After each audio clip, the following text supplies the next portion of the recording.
Hey, Larken Rose here. One of the first things that people are concerned about when they start thinking about a society without a ruling class is, well, what happens to the nasty people?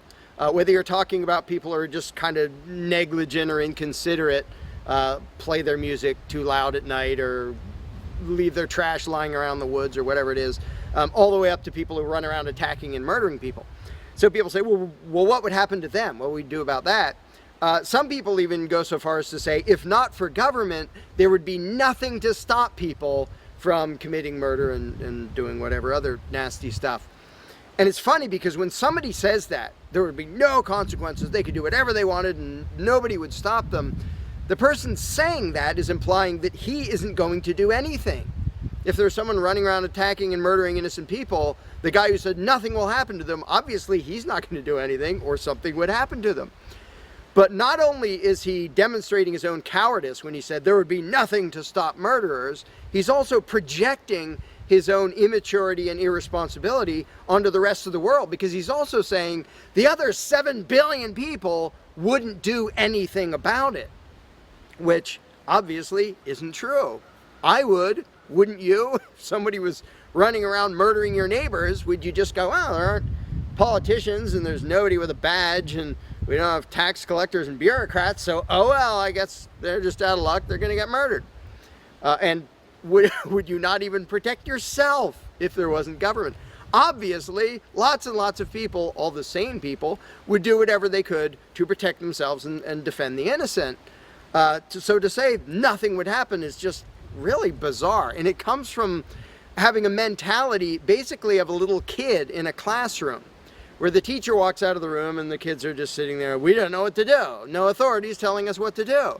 And Johnny's throwing things at me. And there's no teacher to stop him. Ah! Because most people, having been trained into authoritarian mentality, it never occurs to them that they are the ones who should fix anything, who should stop anything.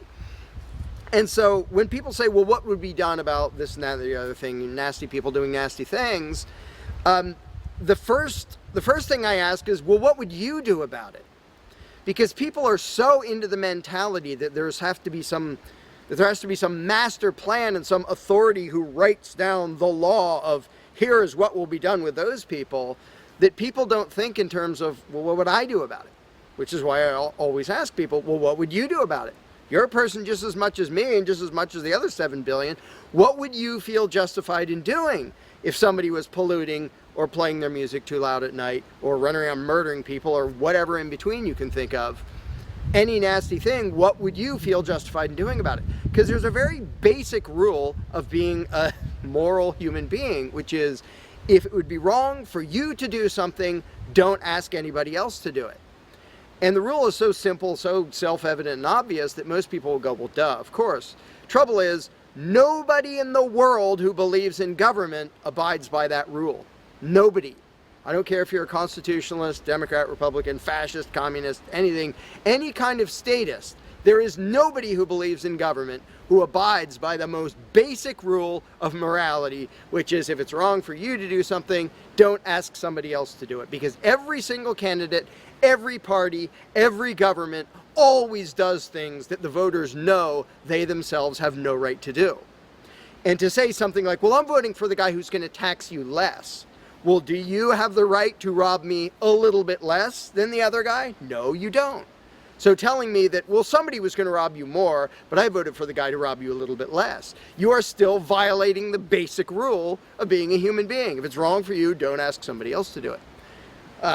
Well, that's kind of the second basic rule, the first one being the non-aggression principle. And they actually go together quite well.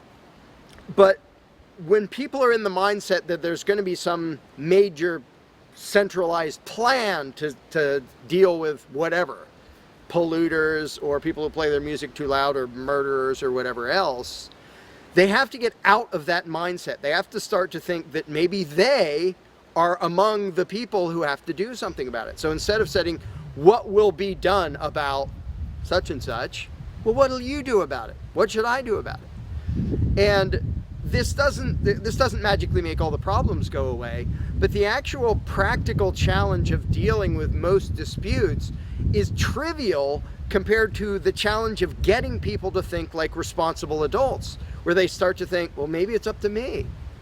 And a while back I did little events called Escaping the Myth. And one of the little mental exercises I did with these little groups of people is, imagine we're on an island and we're it. There's no government, there's no authority, there's nobody with a badge. And one of us is running around stealing stuff from other people. He's not killing anybody, but he's stealing stuff. What are we going to do about it? We normal people. There's not a legislature, there's not 911 to call, there's nobody with a badge. It's just people. And so with that specific example, I would ask people, so what do we do? And just off the top of their heads, everybody comes up with solutions that are way better than what government ever does. First of all, every government solution is, all right, step one, I get to rob everybody. That's the government solution. Well, we're going to tax everybody so we have the resources to stop that other robber. Well, in the island scenario, nobody is stupid enough or insane enough to start with that, to say, well, let's see, so somebody's stealing our stuff. Okay, first, I get to rob all of you so that I have the resources to protect you from him. Nobody is that insane. Everybody is insane enough to believe that who believes in government. And I did for many years. I was stupid enough to actually think that it was rational and moral to advocate mass extortion in order to protect people. And that's just stupid. So I just believed something insanely stupid for a very long time. Most of the world still believes that. But in a setting where people are put on the spot and they're responsible for what happens, they don't do that. They don't say, well, I get to boss everybody around and take their money. Nobody does that. So to me, the challenge is not even coming up with specific solutions to every imaginable dispute or problem, which I don't pretend to know how everything's going to turn out. And I don't intend to be emperor of anarchy. I'm not going to be in charge of the world. But getting people to the mindset where it's up to them, where there's just people, we're it. No legislatures, no people with badges, no authority, we're just people. Suddenly people are way better at solving problems and making things work. One good example is when there's a disaster. Unfortunately, sometimes it takes a horrendous event to bring out the best in people. And it brings out the worst in some people too. But when people say, whoa, my neighbor's house is floating away, I'm not going to wait for FEMA. I'm not going to dial 911. I'm going to jump in a boat and go save him. Because suddenly it's on me. Suddenly I'm the one who has to do something. And when it occurs to people that they're the ones who have to do something, and unfortunately usually that only happens in a complete disaster area, when it occurs to people and they suddenly take on the responsibility and start to think like adults, their solutions are generally a lot better than any government solutions and ever are. But to get to that mentality, people have to shift from the authoritarian mindset to the mindset of a self-owning individual who realizes there is nothing above me. There is no magic unicorn who's going to come to save the day, who's going to come save me from polluters or somebody playing their music too loud or murderers or whatever it is. It's just us.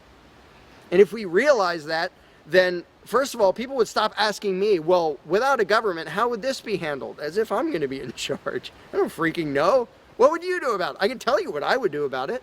I could tell you what I might suggest, what I might predict, but who cares?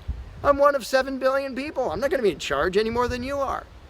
So it's really a mental exercise that people have to think over in their own heads with their own moral codes instead of waiting for some outside answer. And it's why I don't usually get into those discussions of, well, here's my plan for how to deal with this and that and the other thing, because my plan doesn't matter.